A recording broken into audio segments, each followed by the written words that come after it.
Daniel tituba à l'intérieur de sa maison à minuit. Le monde tournait autour de lui. Il n'avait jamais été aussi ivre de toute sa vie. 4 bouteilles de Star, 3 verres de whisky, peut-être 4. Il avait perdu le compte. La voix de son ami Victor résonnait dans sa tête. « Tu dois te détendre, mec. La vie n'est pas si sérieuse. » Mais la vie était sérieuse. Son ex-femme allait se remarier. Son contrat d'affaires s'était effondré. Sa mère n'arrêtait pas d'appeler pour parler de petits-enfants qu'il n'aurait jamais. Daniel s'agrippa à la rampe de l'escalier, se hissant marche après marche. La maison était sombre, silencieuse. Le personnel était allé se coucher depuis des heures. Tant mieux. Il ne voulait que personne le voie dans cet état. La porte de sa chambre était déjà ouverte. Étrange, mais il était trop ivre pour s'en soucier. Il entra en titubant. N'alluma pas la lumière. Il voulait juste son lit. Juste oublier. Il retira ses chaussures d'un coup de pied, desserra sa cravate et se laissa tomber sur le matelas. C'est alors qu'il sentit quelque chose. De la chaleur. De la douceur. Quelqu'un était dans son lit. Son esprit embrumé par l'alcool eut du mal à comprendre. Une femme, ici, dans sa maison, dans son lit. C'était impossible. Il vivait seul. Il n'avait été avec personne depuis le départ de Joy. Il n'en avait même pas envie. Ça devait être un rêve. Un de ces rêves cruels où le corps se souvient de ce que c'était de ne pas être seul. Dans l'obscurité, la main de Daniel s'étendit et toucha une peau. Réelle. Chaude. Définitivement réelle. Son esprit ivre prit une décision que son esprit sobre n'aurait jamais prise. Il se rapprocha, et c'est là qu'elle se réveilla. Les yeux de Grace s'ouvrirent brusquement dans l'obscurité totale. Attends, quelqu'un était sur elle. Une respiration lourde. L'odeur de l'alcool. Ogre Daniel. La terreur la traversa comme un éclair. Elle ouvrit la bouche pour crier, mais sa main couvrit accidentellement, aveuglément, sa propre bouche. Ses yeux à lui étaient fermés. Il ne savait même pas que c'était elle. Il ne savait pas qui elle était. L'esprit de Grace s'emballa dans une panique pure. C'est ma faute. Je me suis endormi sur son lit. Je n'aurais jamais dû être ici. C'est ma punition. Elle se souvint des autres employeurs, des autres hommes.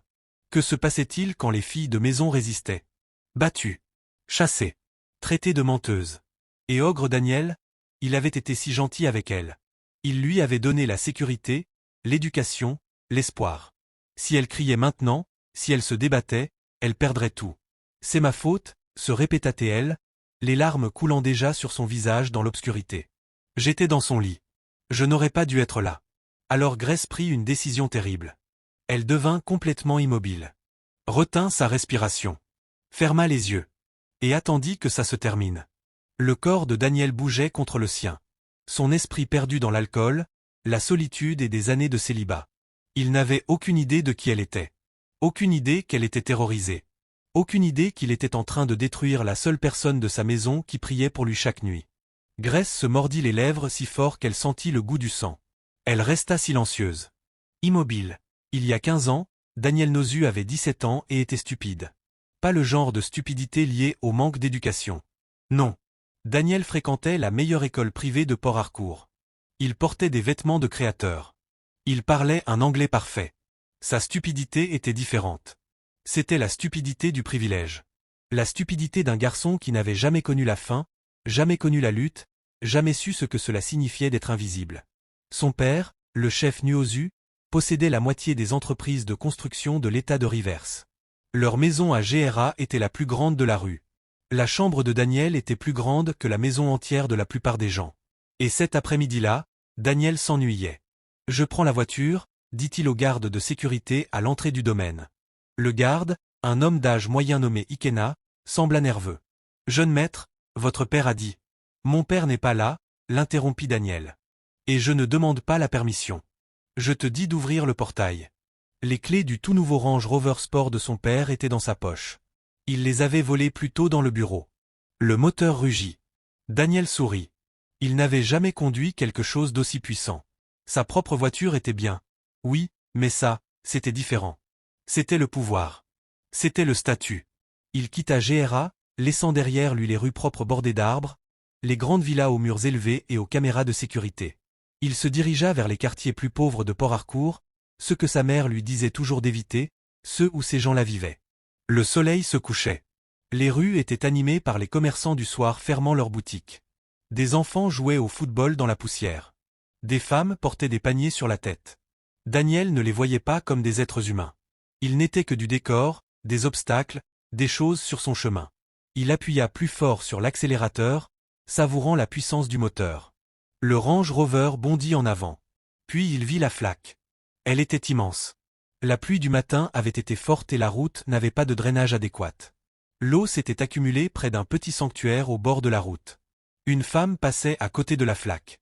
Une femme âgée, peut-être dans la soixantaine, portant un pagne délavé et serrant contre sa poitrine une petite boîte en bois. Elle s'appelait Mama Blessing. Elle revenait de la tombe de son mari. La boîte contenait ses objets personnels. Son alliance, une petite Bible, une photo de leur mariage datant de 40 ans. Elle avait nettoyé la tombe, lui parlant comme elle le faisait chaque semaine.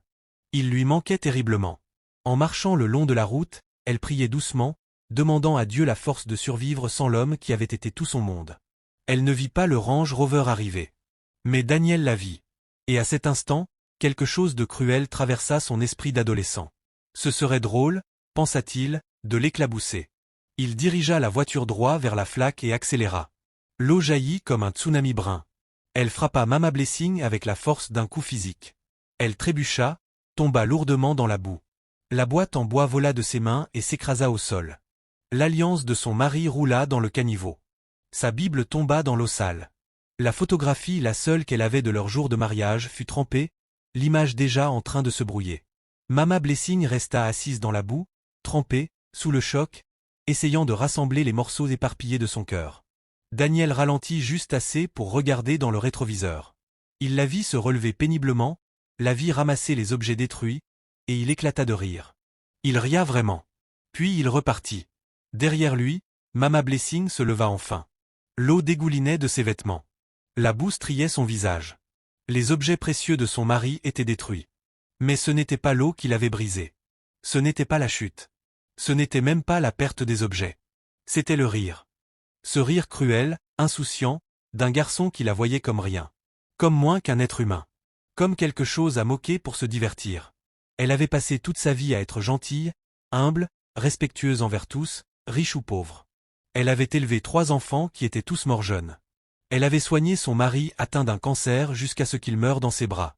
Elle partageait son maigre argent avec les mendiants, même quand elle n'avait presque rien pour elle-même. Et ce garçon privilégié et sans cœur venait de détruire l'une des seules choses précieuses qui lui restaient. Pour s'amuser. Mama Blessing leva les yeux vers le ciel qui s'assombrissait. Sa voix était calme, mais chargée de puissance. « Dieu de mon mari, murmura-t-elle. Dieu de la veuve et de l'orphelin. Tu vois ce qu'on m'a fait. » Autour d'elle, quelques personnes s'étaient arrêtées pour regarder. Certaines semblaient compatissantes. Personne ne l'aida à ramasser les objets. Mama Blessing ferma les yeux. Ce garçon qui conduisait cette voiture, continua-t-elle, la voix plus forte. Il n'a montré aucun respect pour les pauvres. Il a piétiné la dignité d'une veuve. Il a ri de la souffrance. Qu'il connaisse lui aussi la souffrance. Que sa descendance soit comme de l'eau répandue et gaspillée. Qu'aucun enfant ne l'appelle père tant qu'il n'aura pas appris ce que signifie être piétiné. Jusqu'à ce qu'il comprenne la douleur, jusqu'à ce que son cœur se brise comme le mien se brise maintenant. Les paroles restèrent suspendues dans l'air. Plusieurs personnes qui observaient la scène reculèrent soudainement, mal à l'aise. Elles connaissaient Mama Blessing. Elles savaient qu'elle était une femme de prière. Elles savaient que son défunt mari avait été un puissant homme de Dieu. Quand une femme comme elle prononce une malédiction, des choses arrivent. Les années passèrent. Daniel Nozu grandit. Il oublia la vieille femme. Il oublia la flaque. Il oublia le rire cruel. Son père mourut quand Daniel avait 22 ans, lui laissant tout l'empire familial, Wozu Enterprises, construction, immobilier, contravalant des milliers de milliards de Naira. À 25 ans, Daniel avait doublé la fortune familiale. À 28 ans, il était l'un des célibataires les plus convoités de Port Harcourt. C'est alors qu'il rencontra Joy. Elle était belle, instruite, issue d'une bonne famille, tout ce qu'un homme comme Daniel était censé vouloir. Ils sortirent ensemble pendant 1 an, puis se marièrent lors d'une cérémonie qui coûta plus que ce que la plupart des gens gagneraient dans toute une vie. Tout le monde disait qu'ils formaient le couple parfait. Mais derrière les portes closes, il y avait un problème. Un problème qui commença petit et grandit jusqu'à consumer leur mariage. Joy ne tombait pas enceinte. Au début, ils ne s'inquiétaient pas. Ils étaient jeunes. Ils avaient le temps. Mais après 1 an d'essai, Joy suggéra de consulter un médecin. Puis une autre année passa. Puis encore une autre. Les médecins firent des examens. Tous les examens imaginables. Joy était parfaitement en bonne santé. Tout fonctionnait exactement comme il fallait. Mais pour Daniel, les résultats n'avaient aucun sens médical. Ses analyses montraient qu'il était techniquement normal. Aucune anomalie physique, aucune maladie, aucune blessure. Pourtant, son nombre de spermatozoïdes était presque inexistant. Les médecins étaient déconcertés. Monsieur Nozu, sur la base de ces résultats, la probabilité que vous ayez un enfant naturellement est pratiquement nulle. Nous ne pouvons pas expliquer pourquoi. Tout le reste semble normal, mais je suis désolé. Daniel était assis dans ce cabinet médical en ressentant quelque chose qu'il n'avait jamais ressenti auparavant. L'impuissance. Il essaya tout. Des guérisseurs traditionnels qui lui faisaient boire des décoctions amères. Des pasteurs qui priaient pendant des heures, l'oignon d'huile.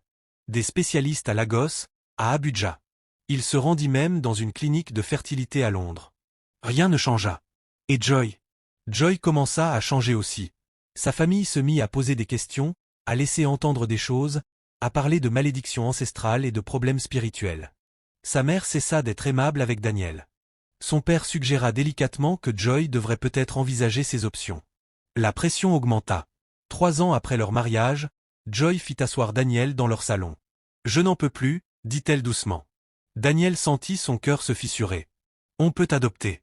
On peut. »« Je ne veux pas adopter », l'interrompit Joy. « Je veux mes propres enfants. Je veux être enceinte. Je veux allaiter. Je veux ce que je pensais avoir en t'épousant. Joy, s'il te plaît. Ma famille a raison, continua-t-elle, sa voix se durcissant. Il y a quelque chose qui ne va pas chez toi. Quelque chose de contre nature. Et je ne peux pas passer le reste de ma vie à attendre un miracle qui n'arrivera jamais. Elle demanda le divorce la semaine suivante. Daniel ne se battit pas. Que pouvait-il dire? Elle avait raison. Il était brisé d'une manière fondamentale que les médecins ne pouvaient pas réparer et que les prières ne pouvaient pas guérir. Le divorce fut prononcé le jour de son 32e anniversaire. Il retourna vivre dans le manoir de Gra où il avait grandi, mais cette fois-ci seul. Pas de femme. Pas d'enfant. Aucun espoir d'en avoir. Juste lui, l'immense maison vide et le personnel qui y travaillait.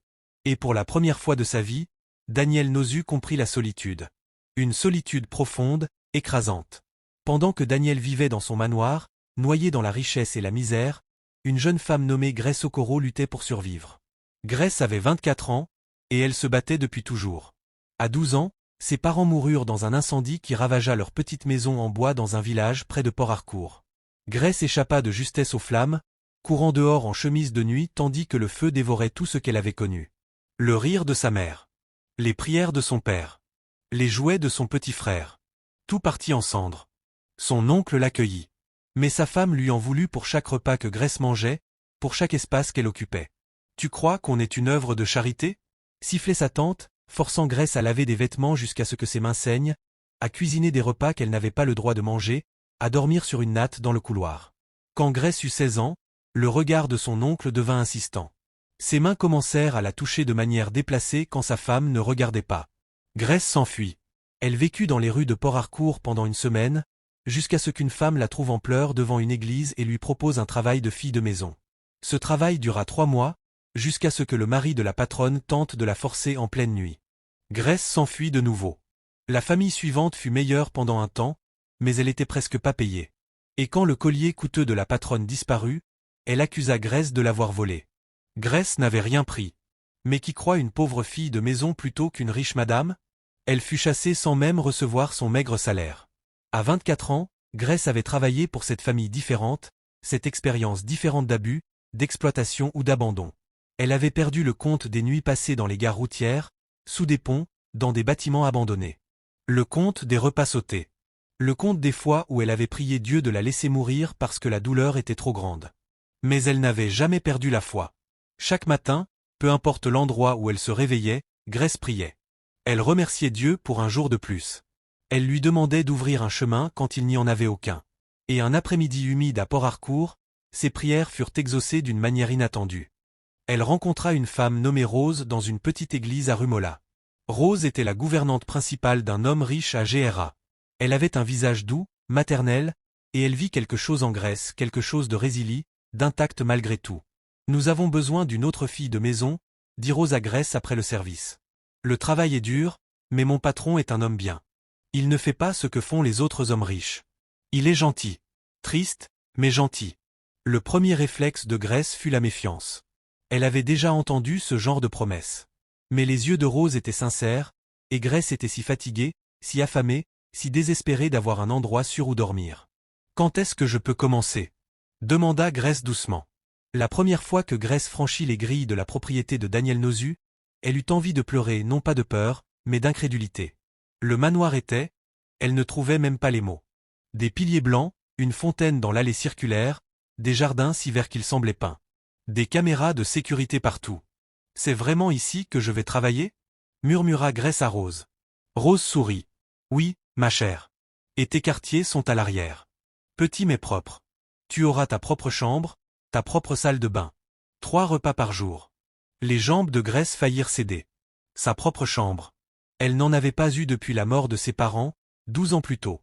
Rose lui montra l'entrée des domestiques, la cuisine, la buanderie, les réserves. Le manoir comptait 15 chambres. 15. Enfin, Rose l'emmena rencontrer Ogre Daniel. Il était dans son bureau, travaillant sur un ordinateur portable. Quand elles entrèrent, il leva brièvement les yeux. Grace se prépara au regard qu'elle recevait toujours des hommes riches, ce regard prédateur, évaluateur. Mais Daniel se contenta de hocher poliment la tête. « C'est la nouvelle ? » ?»« Oui, monsieur, » répondit Grace. « Rose te formera. Travaille dur, sois honnête, et tout ira bien ici. » Il se replongea dans son ordinateur, les congédiant déjà. C'était tout. Pas de remarques déplacées. Pas de regards insistants. Pas de « viens me voir plus tard dans ma chambre ». Rien. Grace suivit Rose dehors, confuse. « Je te l'avais dit », dit Rose doucement. « Ogre Daniel est différent. Il a beaucoup souffert. Sa femme l'a quitté. Il ne peut pas avoir d'enfant. Ça a brisé quelque chose en lui. Mais il n'a jamais été cruel avec nous. Jamais levé la main. Jamais élevé la voix. Sauf quand on fait une grosse erreur. Tu es en sécurité ici, Grace. Je te le promets. » Cette nuit-là, dans sa petite chambre propre, Grace s'allongea sur un vrai lit au drap propre et pleura non pas de tristesse, mais de soulagement, d'espoir. Pour la première fois depuis 12 ans, elle se sentait en sécurité. Grace travailla plus dur qu'elle ne l'avait jamais fait de sa vie. Elle arrivait tôt, repartait tard, accomplissait chaque tâche à la perfection. Elle avait terriblement peur de perdre ce travail, cette sécurité, ce minuscule morceau de paix. Les semaines devinrent des mois, et elle commença à se détendre. Parce que Rose disait la vérité. Daniel Nozu était différent. Il remarqua quand Grace était malade et la conduisit lui-même chez le médecin de famille au lieu de simplement lui donner de l'argent pour une pharmacie. Quand il vit ses pantoufles usées, une paire neuve apparut dans sa chambre le lendemain. Lorsqu'il apprit qu'elle n'avait jamais terminé le lycée, il lui demanda pourquoi. « Je n'avais pas l'argent pour les frais, monsieur », admit Grace à voix basse. La semaine suivante, Rose l'appela dans le bureau. « Ogre t'a inscrite à des cours du soir pour adultes », dit Rose en souriant largement. « Il a payé toute l'année. Tu vas terminer tes études secondaires. » Grace resta sans voix. Elle fixa Rose, puis les documents d'inscription posés sur le bureau. « Pourquoi ferait-il ça ?» murmura-t-elle enfin. Le sourire de Rose devint triste. « Parce que c'est un homme bon qui souffre énormément. Aider les autres, c'est sa façon d'oublier sa propre douleur pendant un moment. » Grace commença à suivre les cours du soir 3 fois par semaine. Elle travaillait toute la journée, puis prenait un bus pour l'école, étudiait jusqu'à 21h et rentrait épuisée. Mais elle adorait ça. Pour la première fois depuis la mort de ses parents, Grace avait l'impression d'avoir un avenir, d'être plus qu'une simple victime, plus qu'une survivante. Elle devenait quelqu'un. Et chaque soir, après ses prières pour elle-même, Grace ajoutait une prière spéciale. « Dieu, s'il te plaît, bénis Ogre Daniel. Donne-lui les enfants qu'il désire tant. Guéris ce qui est brisé en lui. Il a été si bon avec moi. Sois bon avec lui. » Elle ne savait pas que Daniel l'entendait parfois prier. Sa chambre se trouvait juste au-dessus de ses quartiers. Les nuits calmes, sa voix montait par la fenêtre. Et parfois, allongé seul dans son immense lit, Daniel écoutait cette jeune fille qui n'avait rien prié pour lui, qui avait tout. Cela le rendait à la fois profondément reconnaissant et terriblement honteux. Reconnaissant qu'il y avait encore de la bonté dans ce monde. Honteux d'avoir gaspillé tant d'années de sa vie sans la voir. 6 mois après l'arrivée de Grace au manoir, Daniel vécut la pire semaine de sa vie. Lundi, un important contrat de construction s'effondra. 20 millions de Naira perdus. Mardi, sa mère l'appela en pleurs, le suppliant de se remarier. « Je veux des petits-enfants avant de mourir, Daniel. » Est-ce trop demandé? Mercredi, il vit dans le journal l'annonce du mariage de Joy. Elle épousait un dirigeant d'une compagnie pétrolière. La légende précisait qu'ils espéraient fonder une famille bientôt. Jeudi, il évita tous les appels et resta enfermé dans son bureau, noyé sous les dossiers et l'apitoiement sur lui-même. Vendredi, son ami Victor l'appela. « Mon gars, tu dois sortir de cette maison. Viens chez moi. On va juste parler, se poser. Tu ne peux pas continuer à te cacher. » Daniel faillit refuser, mais le silence du manoir l'étouffait. « D'accord, accepta-t-il. Je passerai ce soir. » Chez Victor, l'ambiance était bruyante et joyeuse. La musique jouait. D'autres amis étaient là. De la bonne nourriture. De l'alcool. Daniel buvait rarement. Peut-être un verre de vin lors des dîners d'affaires. Mais ce soir-là, stressé et blessé, il accepta la bouteille de bière Star que Victor lui tendait. « Détends-toi, mon frère, » dit Victor en lui tapant dans le dos. « La vie n'est pas si sérieuse. Ton ex se remarie. Et alors? Tu trouveras quelqu'un de mieux. Tu ne peux pas avoir d'enfant naturellement? Adopte. Il y a toujours une solution. » Facile à dire. Victor avait 3 enfants. Daniel termina la première bière. Puis une deuxième. Puis Victor sortit du whisky. « Juste un petit, » insista-t-il. « Ça t'aidera à bien dormir ce soir. Un verre de vin 2. 2 de vin 3. » À 23 heures, Daniel était ivre. Vraiment ivre. La tête qui tournait. Les mots qui se mélangeaient. « Je devrais rentrer » marmonna-t-il. « Tu es sûr de pouvoir conduire ?» demanda Victor, inquiet. « Ça va. Ça va. » Ça n'allait pas. Mais il était têtu, blessé, et il voulait son propre lit. Il conduisit lentement, prudemment, concentré sur la route. Il franchit les grilles, se gara de travers et tituba jusqu'à la porte d'entrée. La maison était sombre. Le personnel était dans ses quartiers depuis des heures. Daniel n'alluma pas la lumière. Il connaissait cette maison par cœur. Il pouvait s'y déplacer dans l'obscurité totale. Il monta les escaliers en s'agrippant fermement à la rampe, atteignit la porte de sa chambre, l'ouvrit, se laissa tomber sur le lit. Et c'est là que son corps entra en contact avec quelque chose de doux. Quelqu'un. Grace travaillait depuis 5 heures du matin ce jour-là. Une autre fille de maison avait appelé pour dire qu'elle était malade, et Grace avait assumé ses tâches en plus des siennes. À minuit, elle était épuisée. Épuisée jusqu'aux os. Elle avait gardé la chambre principale de Daniel pour la fin. La plus grande, la plus exigeante. Elle était montée avec son matériel de nettoyage, luttant pour garder les yeux ouverts. La chambre sentait la Cologne de Daniel. Le lit était immense, assez grand pour 5 personnes. Grace retira les draps, en mit des propres, tapota les oreillers. Puis elle fit une erreur. Elle s'assit juste 5 minutes, se dit-elle, juste pour se reposer avant de retourner dans ses quartiers. Le lit était si doux, si confortable. Elle ferma simplement les yeux un instant. Elle s'endormit en quelques secondes. Un sommeil profond, celui qui vient après des mois de travail acharné et un sentiment réel de sécurité. Elle n'entendit pas Daniel rentrer. N'entendit pas ses pas titubants dans l'escalier. N'entendit pas la porte s'ouvrir. La première chose qu'elle sentit fut le poids. Un poids soudain sur elle. Ses yeux s'ouvrirent brusquement. L'obscurité. Le corps d'un homme qui la pressait. L'odeur de l'alcool. La terreur la traversa comme une décharge électrique. Elle ouvrit la bouche pour crier, mais la main de Daniel, par accident, ivre, couvrit la sienne. Ses yeux à lui étaient fermés. Il ne savait même pas qu'elle était là. Son corps bougeait instinctivement, répondant à des années de célibat, de solitude, à l'alcool qui faisait tomber toutes ses inhibitions. L'esprit de Grace s'emballa. « C'est ma faute », pensa-t-elle. « Je me suis endormie sur le lit d'ogre. Je n'aurais jamais dû être ici. C'est la punition de mon imprudence. » Elle se souvint des autres employeurs, des autres hommes. De ce qui arrivait quand elle se débattait. Chassée, battue, traitée de menteuse. Et Ogre Daniel avait été si bon avec elle. Il lui avait donné la sécurité, l'éducation, l'espoir. Si elle se battait maintenant, elle perdrait tout. Alors Grace prit une décision terrible. Elle resta immobile. Elle laissa faire. Elle se mordit la lèvre pour ne pas crier et se dit que c'était sa punition. Sa faute. Sa croix à porter. Cela dura peut-être 5 minutes. Daniel termina, roula sur le côté et s'endormit immédiatement, profondément, en ronflant bruyamment. Grace resta figée dans l'obscurité.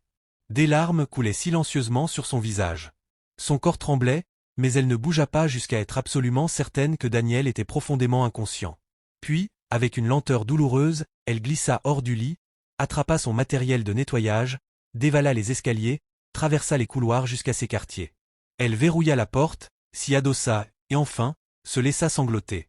De grands sanglots déchirants lui arrachèrent la poitrine. Toute la sécurité qu'elle avait ressentie avait disparu. Tout l'espoir était brisé. Elle avait été stupide de croire que les choses pouvaient être différentes. Stupide de penser qu'elle pouvait avoir la paix. C'est ce qui arrive aux filles comme moi, pensa-t-elle. Nous souffrons. C'est tout. Nous survivons et nous souffrons, et rien ne change jamais. Grace ne dormit pas cette nuit-là. Elle rassembla ses rares affaires dans un vieux sac, Ghana Must Go. Elle compta ses petites économies. Pas grand-chose, mais assez pour le transport et peut-être une semaine dans une auberge bon marché pendant qu'elle chercherait du travail. Elle ne pouvait pas rester ici. Pas après ça. Même si c'était sa faute. Même si elle avait fait l'erreur de s'endormir sur son lit. À l'aube, Grace écrivit un mot. Sa main tremblait en formant les mots. « Monsieur, je suis désolé. Je n'aurais pas dû dormir sur votre lit. Veuillez me pardonner.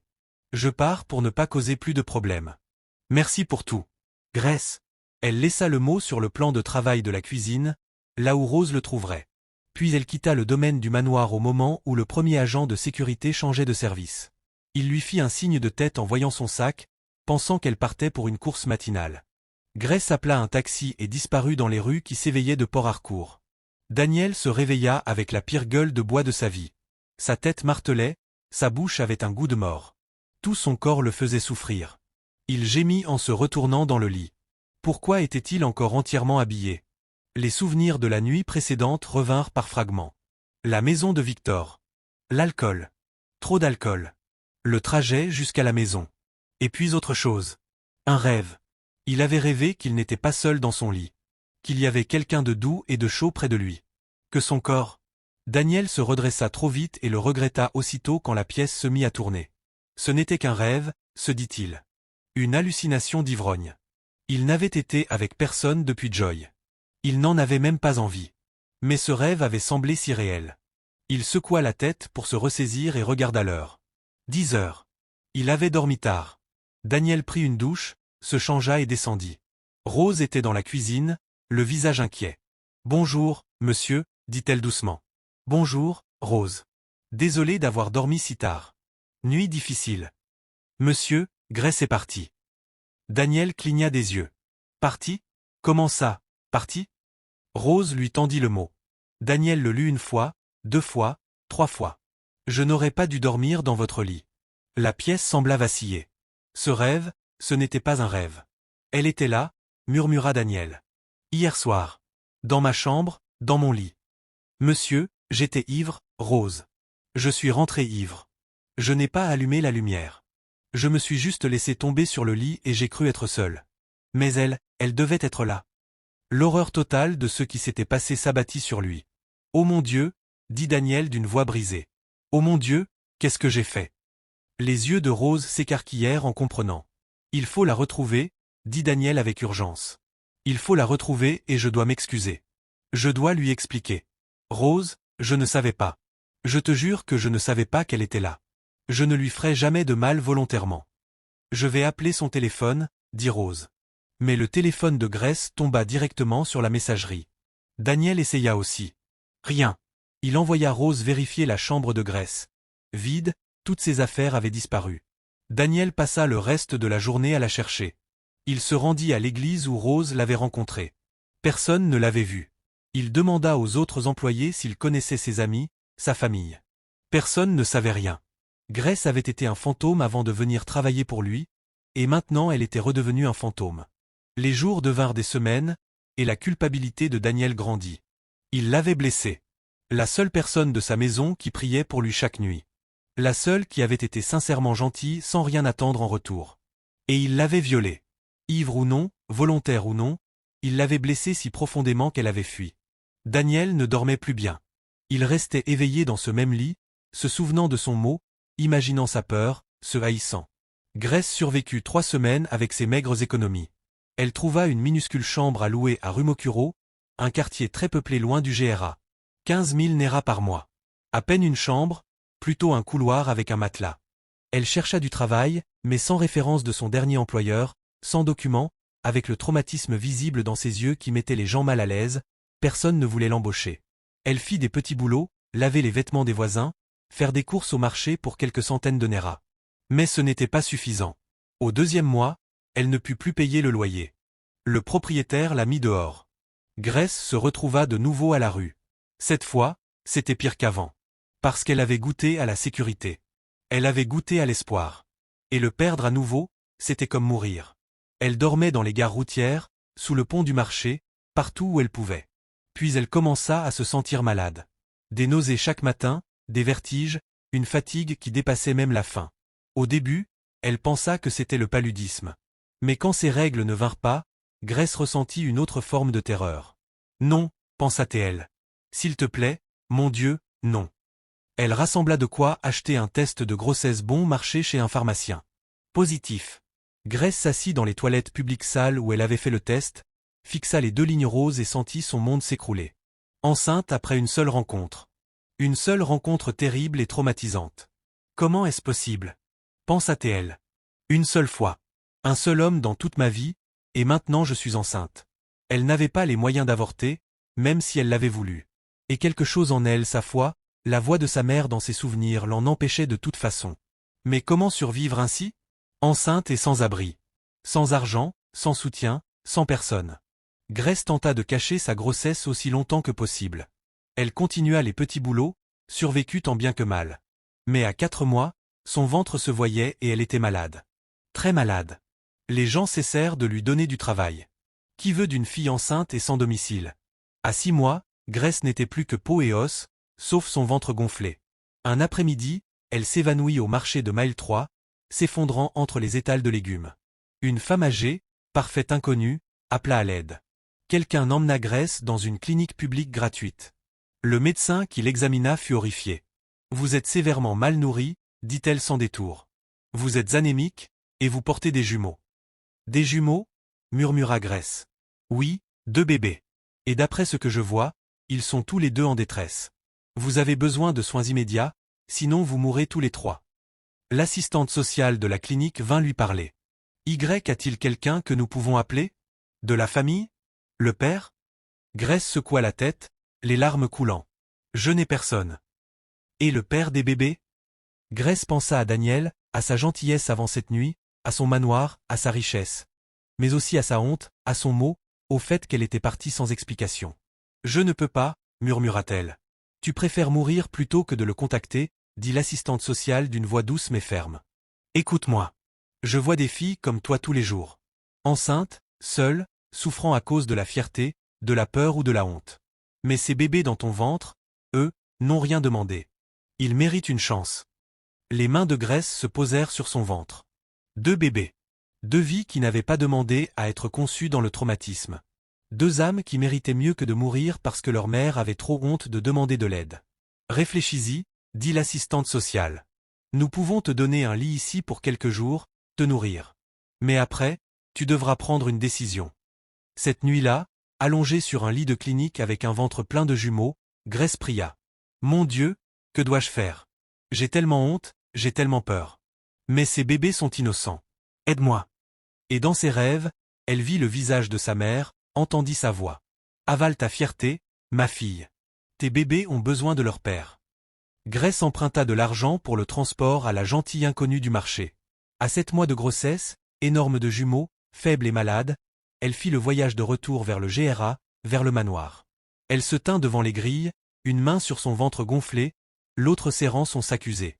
Tout en elle criait de fuir, mais elle pensa au bébé qui bougeait en elle, aux paroles du médecin. En détresse. Elle appuya sur l'interphone.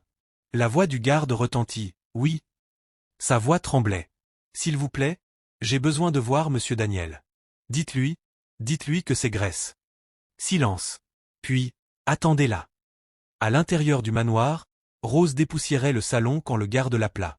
Madame Rose, il y a une fille au portail. Elle dit qu'elle s'appelle Grace. Elle a l'air très enceinte, madame. Rose laissa tomber le plumeau. Grace? Notre Grace? Je pense, madame. Rose courut vers l'écran de sécurité. L'image la fit chanceler. Grace. Mais pas la Grace d'il y a quelques mois. Celle-ci était une ombre. Maigre, malade, avec un ventre si gonflé qu'il semblait douloureux. Rose monta en courant à l'étage, jusqu'au bureau de Daniel, sans même frapper. Monsieur. Monsieur. Grace est au portail. Daniel leva les yeux de son ordinateur, confus. Quoi? Grace, elle est là. Elle est? Monsieur, elle est très enceinte. Le visage de Daniel devint livide. Il se leva si vite que sa chaise tomba en arrière. Enceinte? Mais ça voudrait dire. Il dévala les escaliers, traversa la maison, sortit par la porte d'entrée. Le garde avait déjà ouvert le petit portail. Grace se tenait là, vacillant légèrement, comme si elle allait s'effondrer. Daniel s'arrêta à quelques pas, la fixant. Ce ne pouvait pas être la même fille. La Grace dont il se souvenait était petite, mince mais en bonne santé, les yeux brillants malgré ses épreuves. Celle-ci semblait sortir d'une guerre. Grace, murmura-t-il. Elle leva les yeux, les larmes coulant déjà. Monsieur, je suis désolé. Tellement désolé. Je ne voulais pas revenir. Je ne voulais pas vous déranger. Mais les bébés? Le médecin a dit qu'ils sont en train de mourir, et je ne sais plus quoi faire. Elle s'effondra. Daniel la rattrapa avant qu'elle ne touche le sol. Il la fit rentrer, l'allongèrent sur le canapé du salon. Rose apporta de l'eau, essaya de la faire boire. Daniel restait là, l'esprit en ébullition. Des bébés. Elle avait dit des bébés, au pluriel. Rose appela le docteur Samuel. Maintenant. Dis-lui que c'est une urgence. Pendant qu'ils attendaient, Grace reprit connaissance. Elle essaya de se redresser, mais Rose la repoussa doucement. Repose-toi, ma chérie. Le médecin arrive. Les yeux de Grace cherchèrent Daniel. Monsieur, je dois vous dire. Je dois vous expliquer. Grace, tu n'es pas obligée. S'il vous plaît, laissez-moi parler, l'interrompit-elle d'une voix désespérée. Daniel hocha la tête et s'agenouilla près du canapé. Grace prit une respiration tremblante. Cette nuit-là, il y a 6 mois, je nettoyais votre chambre. J'étais si fatiguée. Je me suis assise sur votre lit juste pour me reposer, et je me suis endormie. Je n'aurais pas dû. C'était mal. Et quand vous êtes rentré, et ce qui s'est passé, c'était ma faute. J'étais dans votre lit. Je n'aurais pas dû être là. Daniel eut l'impression d'être poignardé. Grace, non. Ne dis pas ça. Ce n'était pas ta faute. J'étais ivre. Je ne savais même pas que tu étais là. Si j'avais su, mon Dieu, si j'avais su, je ne l'aurais jamais. Je sais, murmura Grace. Vous avez toujours été gentil avec moi. C'est pour ça que je suis parti. J'avais tellement honte. Je pensais que vous me détesteriez pour avoir été négligente, pour vous avoir mis dans cette situation. Te détester? La voix de Daniel se brisa. Grace, je te cherche depuis des mois. Je me noie dans la culpabilité. Je t'ai fait du mal, tu as fui, et je n'ai jamais pu m'excuser. Je n'ai pas pu réparer les choses. De nouvelles larmes coulèrent sur le visage de Grace. Je ne vous ai jamais accusé, monsieur. Jamais. Vous m'avez donné la seule paix que j'ai jamais connue. C'est juste que, j'avais peur et honte. Daniel tendit la main, hésita, puis prit doucement la sienne. Tu es revenu, dit-il à voix basse. Tu aurais pu disparaître pour toujours, mais tu es revenu. Pourquoi? L'autre main de Grace se posa sur son ventre gonflé. Les bébés, murmura-t-elle. Je porte des jumeaux, monsieur. Et les médecins disent qu'ils sont de vous. Je n'ai été avec personne d'autre. Une seule fois. Une seule fois, avec vous. Et je sais que ça paraît impossible à cause de votre état. Mais je le jure sur ma vie, sur les tombes de mes parents, sur tout ce que je suis. Ces bébés sont les vôtres.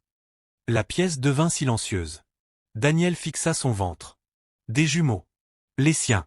Mais c'était médicalement impossible. Des années d'examen, de spécialistes, tous disant la même chose. Vous ne pouvez pas avoir d'enfant. Et tu es sûr? Demanda-t-il, la voix à peine audible. Oui, monsieur. Et tu es? À 7 mois maintenant. Oui, monsieur. 7 mois. Ce qui signifiait qu'elle était tombée enceinte cette nuit-là. La nuit où il était ivre. La nuit qu'il avait cru être son pire cauchemar.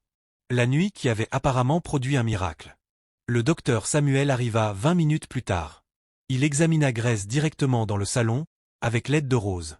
Puis il prit Daniel à part. Monsieur Nozu, cette jeune femme est dans un état grave. Malnutrition sévère, anémie, déshydratation. Les 2 bébés sont en détresse. Nous devons l'emmener à l'hôpital immédiatement.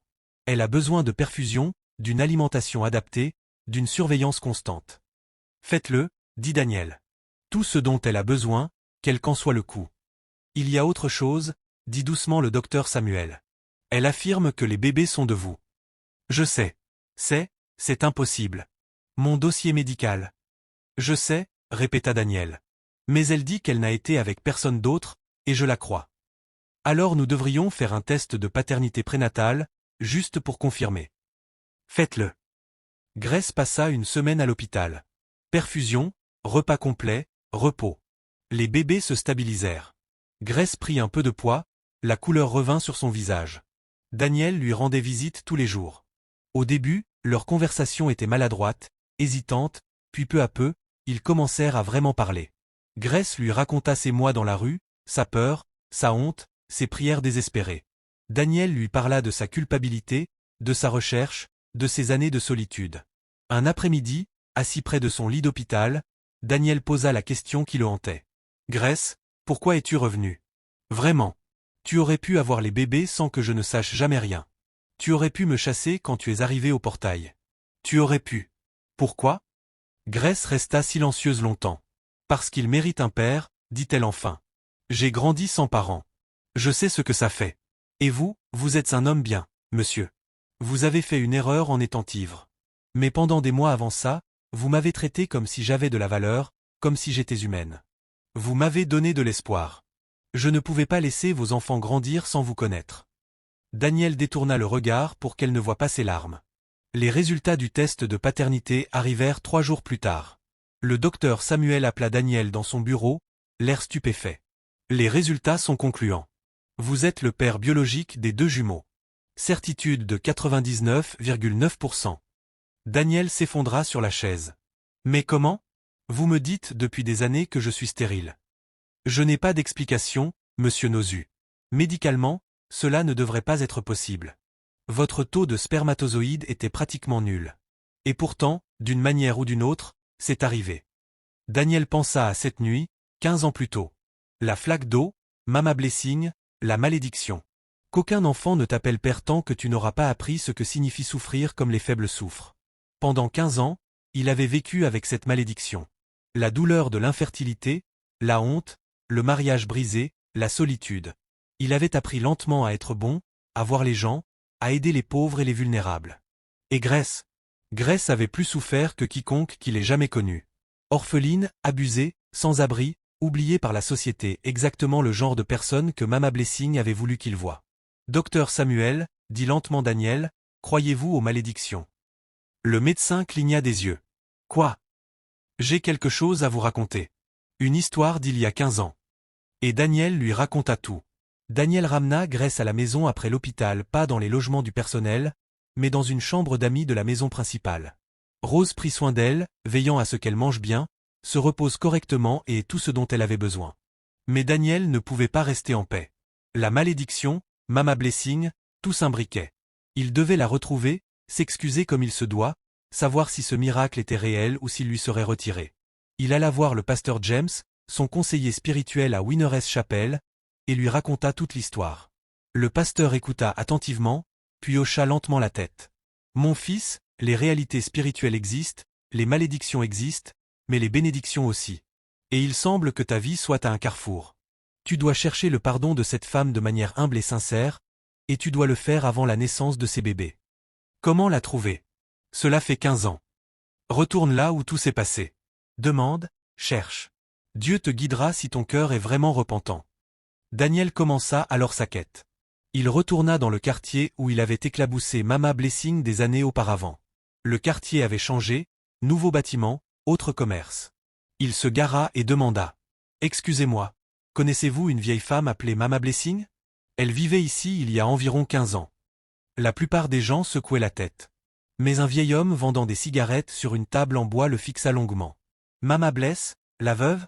Ah oui, je m'en souviens. Son mari était pasteur. Il est mort, et elle est retournée dans son village. Savez-vous dans quel village ? Quelque part à l'intérieur de l'État de Rivers. Je ne me souviens pas du nom. Ce n'était pas grand-chose, mais c'était un début. » Daniel passa les 3 semaines suivantes à chercher. Il conduisit de village en village, interrogea des églises, montra une vieille photo trouvée dans les archives des journaux de la route où l'incident avait eu lieu, espérant que quelqu'un se souvienne. Finalement, dans un petit village appelé Allo, quelqu'un reconnut la description. « Mama Bless ? Oui, elle vit ici maintenant. Par là-bas, la petite maison avec le portail bleu. » Le cœur de Daniel battait à tout rompre. Il trouva la maison. Modeste, d'un seul étage, la peinture bleue écaillée. Il frappa. Une vieille femme ouvrit la porte. Elle était plus petite qu'il ne se souvenait, plus frêle, les cheveux entièrement blancs, mais ses yeux étaient les mêmes, vifs, perçants. Elle le regarda et esquissa un léger sourire. Le garçon du Range Rover, dit-elle. Tu es venu. Daniel tomba à genoux sur le pas de la porte. Maman, je vous en supplie, pardonnez-moi. Mama Blessing ne dit rien. Elle resta là à le regarder. Il y a 15 ans, j'étais un jeune homme stupide, continua Daniel, la voix brisée. Je vous ai éclaboussé d'eau. J'ai détruit les affaires de votre mari. J'ai ri de votre douleur. J'ai été cruel, sans cœur. Je ne vous ai pas vu comme un être humain. Les larmes coulaient sur son visage. Vous m'avez maudit. Et j'ai vécu avec cette malédiction depuis. Pas d'enfant, un mariage brisé, des années de souffrance. Mais je le méritais. Je méritais chaque instant. Mama Blessing restait silencieuse. Mais maman, j'ai changé. J'ai essayé de changer. J'ai aidé les pauvres. J'ai été bon envers ceux qui n'ont rien. J'ai appris à voir les gens comme j'aurais dû vous voir. Il leva les yeux vers elle. Il y a une fille, Grace. Elle porte mes enfants. Des jumeaux. Les médecins disent que c'est impossible, mais c'est vrai. Ils sont de moi. Et je pense que c'est peut-être la levée de la malédiction. Peut-être ma chance. Mais je ne peux pas avancer sans votre pardon. Je ne peux pas élever ces enfants en sachant que je ne me suis jamais excusé correctement auprès de vous. Mama Blessing parla enfin. Lève-toi, mon enfant. Daniel se releva, tremblant. Elle étudia son visage. Parle-moi de cette fille, celle qui porte ta semence. Daniel lui raconta tout. Les souffrances de Grace, sa bonté, ses prières pour lui-même quand elle n'avait rien. La nuit fatidique, son retour, son humilité malgré tout. Elle est revenue non pas pour me piéger, dit Daniel, mais parce qu'elle voulait que mes enfants aient un père. Même si je l'ai blessée, même si elle avait toutes les raisons de me haïr, elle a pensé au bébé avant tout. Les yeux de Mama Blessing s'adoucirent. Amène-la-moi, dit-elle. 3 jours plus tard, Daniel amena Grace chez Mama Blessing. Grace était maintenant enceinte de 8 mois, son ventre énorme avec les jumeaux. Elle avançait lentement, prudemment. Quand elle vit Mama Blessing, quelque chose dans son esprit reconnut quelque chose chez la vieille femme. Toutes deux avaient souffert. Toutes deux avaient survécu. Toutes deux avaient prié à travers la douleur. Mama Blessing les invita dans sa petite maison. Ils s'assirent dans le salon, Daniel et Grace sur un canapé usé, Mama Blessing sur une chaise en face. « Laisse-moi te regarder, mon enfant », dit Mama Blessing à Grace. Grace se leva, se tournant légèrement pour que Mama Blessing puisse voir son profil. « 2 vies », murmura Mama Blessing. « 2 âmes, 2 bénédictions. » Elle posa des questions à Grace sur ses parents, ses souffrances, sa foi. Grace répondit honnêtement, humblement, la voix douce mais ferme. Finalement, Mama Blessing hocha la tête. « Viens ici, ma fille. » Grace s'approcha. Mama Blessing posa ses 2 mains sur le ventre gonflé de Grace. « Quand j'ai maudit cet homme, dit Mama Blessing, j'ai demandé aux esprits qu'aucun enfant ne l'appelle père tant qu'il n'aurait pas appris à souffrir comme souffrent les humbles, tant qu'il n'aurait pas compris la douleur. Jusqu'à ce que son cœur se brise et se reconstruise. » Elle regarda Daniel. « Tu as souffert. Je le vois dans tes yeux. L'arrogance a disparu. La cruauté a disparu. Tu as été humilié. » Puis elle se tourna vers Grace. « Et toi, ma fille, tu es la réponse aux 2 prières. Tu as plus souffert que lui ne l'a jamais fait. Mais tu es restée bonne. Tu as prié pour ton oppresseur. Tu es revenue pour tes enfants alors que tu étais en train de mourir. Tu es le réceptacle à la fois de la malédiction et de la bénédiction. » Mama Blessing ferma les yeux et pria en igbo, sa voix montant et descendant comme une vague. Grace sentit une chaleur se répandre depuis les mains de Mama Blessing. « Je retire la malédiction, » déclara Mama Blessing. « Je la remplace par la bénédiction. Ces enfants seront puissants. Ils feront le pont entre les riches et les pauvres. Ils se souviendront de la souffrance de leur mère et de la rédemption de leur père. Ils apporteront la lumière dans l'obscurité. » Elle ouvrit les yeux. « Tu es pardonné, Daniel Nozu. Ta dette est payée. Tes enfants vivront. Et ils seront un témoignage de la puissance du repentir et des secondes chances. » Daniel et Grace retournèrent à Port Harcourt en silence. Tous 2 pleuraient. Tous 2 sentaient le poids de 15 années s'envoler. En franchissant les grilles du manoir, Grace parla. « Que se passe-t-il maintenant ?» Daniel se tourna vers elle. « Je veux t'épouser, Grace. » Elle le regarda, choquée. « Monsieur, vous n'êtes pas obligé. » Je sais que je ne suis pas obligé. Je le veux. Grace, tu es la personne la plus forte que j'ai jamais rencontrée. Tu as prié pour moi quand tu n'avais rien. Tu es revenu pour nos enfants alors que tu aurais pu disparaître à jamais. Tu m'as montré ce qu'est la vraie foi, la vraie force. Mais votre famille, vos amis, ils n'accepteront jamais. Je m'en fiche, dit Daniel fermement. J'ai passé trop d'années à me soucier de ce que les autres pensent. Ces bébés ont besoin de leurs deux parents. Et moi, je suis tombé amoureux de toi, Grace. De ta force, de ta bonté, de ton cœur. Les larmes de Grace coulèrent plus vite. Je ne suis qu'une domestique. Non, dit Daniel doucement. Tu vas être ma femme, si tu veux bien de moi. L'annonce de Daniel qu'il allait épouser Grace provoqua le chaos. Sa mère arriva au manoir, horrifiée. Une domestique? Une fille sans famille, sans éducation, sans origine. Daniel, as-tu perdu la tête? Non, maman. Je l'ai retrouvée. Elle porte tes petits-enfants. Comment est-ce possible?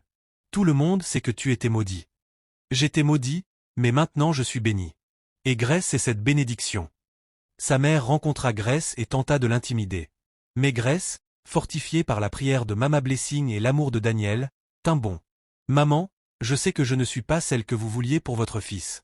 Je sais que je suis pauvre, sans instruction, sans importance. Mais je l'aime et je serai une bonne épouse. Je l'honorerai. Je vous honorerai. S'il vous plaît, donnez-moi une chance. Quelque chose dans l'humilité de Grace toucha la mère de Daniel. Elle partit encore contrariée, mais moins hostile. Joy, l'ex-femme de Daniel, apprit la nouvelle et arriva furieuse. Tu m'as dit que tu étais stérile. J'ai gaspillé 3 ans de ma vie. Et maintenant tu as des jumeaux avec une domestique? Daniel lui répondit calmement. Joy, tu m'as quitté quand j'avais le plus besoin de toi. Tu as choisi ton orgueil plutôt que notre mariage. Grace, elle, est revenue même quand elle était en train de mourir. Voilà la différence. Les amis appelèrent, choqués. La société murmura. Mais Daniel s'en moquait. Il réinscrivit Grace au cours pour adultes et s'assura qu'elle termine ses études secondaires. Il lui apprit les bases de son entreprise, l'impliqua dans les décisions. Il ne la traita pas comme une domestique qu'il était obligé d'épouser, mais comme une partenaire qu'il avait choisie. Peu à peu, Grace s'épanouit. La jeune fille apeurée et traumatisée devint une femme confiante. Grace entra en travail à 38 semaines. Tôt le matin, les os se rompirent soudainement. Ils se précipitèrent à l'hôpital. Le travail fut long et difficile, les grossesses gémellaires le sont toujours. Daniel tint la main de Grace à chaque contraction. « Je suis là », disait-il. « Je ne partirai nulle part. » Après 8 heures, le premier bébé naquit. Un garçon. Parfait, en bonne santé, criant fort. « Il est magnifique », murmura Daniel, les larmes aux yeux. 10 minutes plus tard, le second bébé, une fille tout aussi parfaite, tout aussi en bonne santé. Le médecin plaça les 2 bébés dans les bras de Grace. Elle les regarda, épuisée mais rayonnante. « Nos miracles », murmura-t-elle. Daniel embrassa son front. « Comment allons-nous les appeler ?» Grace sourit. « Choisis toi-même. Notre fils s'appellera Shukua, Dieu est grand, car seul Dieu pouvait rendre cela possible. Et notre fille Shuku, la bénédiction de Dieu, car elle l'est. » Le premier anniversaire des jumeaux fut célébré par une grande fête au manoir Nozu. Mais ce ne fut pas l'événement élitiste que beaucoup attendaient.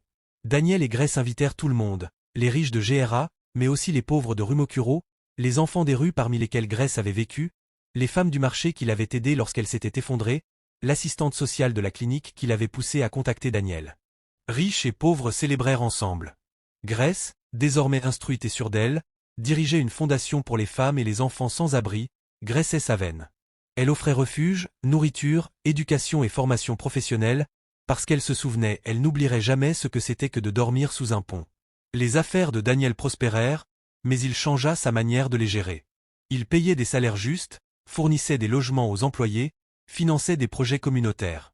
Parce qu'il se souvenait lui aussi. Il se souvenait de Mama Blessing dans la boue.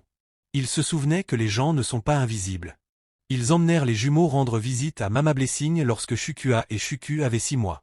La vieille femme prit chaque bébé dans ses bras, les bénissant, les yeux remplis de joie. « Tu vois, dit-elle à Daniel, ta malédiction est devenue ta plus grande bénédiction. Tu devais être brisé avant de pouvoir être entier. »« Merci, maman, » dit Daniel en s'agenouillant devant elle. « Merci de m'avoir assez aimé pour me maudire. » Mama Blessing sourit. « Je ne t'ai pas maudit par haine, mon enfant.